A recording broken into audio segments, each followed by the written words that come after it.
Hello दोस्तों, मेरे YouTube channel में आप सभी लोगों का स्वागत है।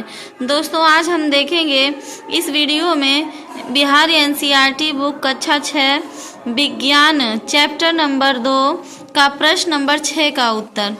जैसा कि आपको स्क्रीन पर दिख रहा होगा, प्रश्न नंबर 6, जनसंख्या के बढ़ने और मनुष्यों द्वारा अधिक सुविधाजनक जीवन की चाह में विभिन्न आवश्यकताओं की पूर्ति के लिए वनों की कटाई की जा रही है।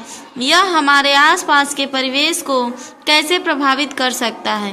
आपके विचार से हम इस चुनौती का निदान कैसे कर सकते हैं? तो दोस्तों, इस प्रश्न का उत्तर थोड़ा लेंदी होगा। आइए हम देखते हैं कि इस प्रश्न का उत्तर क्या होगा।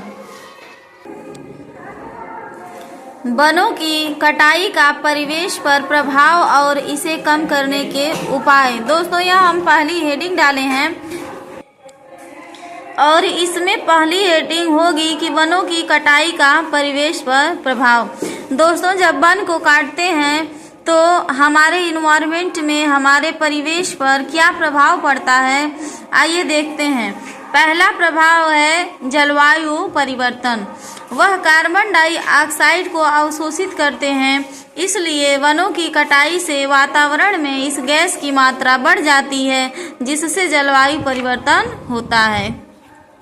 अगला है दोस्तों जैव विविधता का नुकसान। वन कई प्रजातियों के घर होते हैं और वनों की कटाई से उनके आवास नष्ट हो जाते हैं, जिससे जैव विविधता का नुकसान होता है। अगला प्रभाव है दोस्तों मृदा अपरदन। वन मिट्टी को बांधे रखते हैं और वनों की कटाई से मिट्टी का कटाव होता है, जिससे कृषि और जल गुणवत्ता प्रभावित होती है। अगला प्रभाव है दोस्तों जल चक्र में परिवर्तन। वन वर्षा को आकर्षित करते हैं और जल चक्र को नियंत्रित करते हैं, और वनों की कटाई से वर्षा कम हो जाती है और सूखे की संभावना बढ़ जाती है। तो ये हो गया दोस्तों हमारे परिवेश पर पड़ने वाले प्रभाव। इतना प्रभाव पड़ सकता है। अगली हेडिंग होगी इसमें प्रदूषण। वनों की कटाई से वायु और जंगल प्रदूषण बढ़ता है, जिससे मानव स्वास्थ्य पर नकारात्मक प्रभाव पड़ता है। अब इसमें अगली हेडिंग डालेंगे दोस्तों वनों की कटाई को कम करने के प्रभाव। दोस्तों, इसमें पहली हेडिंग होगी पुनर्वनीकरण। काटे गए पेड़ों की जगह नए पेड़ लगाना। अब आगे देखेंगे दोस्तों वनों की कटाई को कम करने के प्रभाव।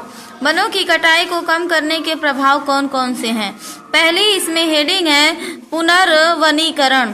दोस्तों, इसका मतलब होता है कि अगर हम जो पेड़ काट रहे हैं उसकी जगह नए पेड़ों को लगाएंगे तो हमारे परिवेश में बहुत ही वातावरण पर प्रदूषण के कम प्रभाव होंगे। और अगली हेडिंग होगी वन संरक्षण। मौजूदा वनों की रक्षा करना और उन्हें कटाई से बचाना। दोस्तों, जब हम पेड़ों को काटने नहीं देंगे, जो पेड़ हैं उनकी रक्षा करेंगे, उन्हें बचाएंगे, तो जाहिर सी बात है कि वन का संरक्षण होगा। सतत वन प्रबंधन। सतत वन प्रबंधन के द्वारा इसका मतलब होगा कि हम वनों को लंबे समय तक सुरक्षित रख करके अपने परिवेश को शुद्ध कर सकते हैं। अगली हेडिंग होगी दोस्तों वैकल्पिक ऊर्जा स्रोतों का उपयोग। लकड़ी पर निर्भरता को कम करने के लिए सौर ऊर्जा, पवन ऊर्जा और जल विद्युत जैसी वैकल्पिक ऊर्जा स्रोतों का उपयोग करना, और जागरूकता बढ़ाना और कानूनी उपाय। इसके लिए एक कानून व्यवस्था होनी चाहिए। अगर कोई पेड़ों को काट रहा है या उसको हानि पहुंचा रहा है दोस्तों, तो कानूनन जो है कि सहायता ले करके हम अपने वन को संरक्षित कर सकते हैं। इस तरह से दोस्तों हम प्रश्न नंबर 6 के उत्तर को देखें। मिलते हैं दोस्तों अगली वीडियो में प्रश्न नंबर 7 के उत्तरों के साथ। धन्यवाद।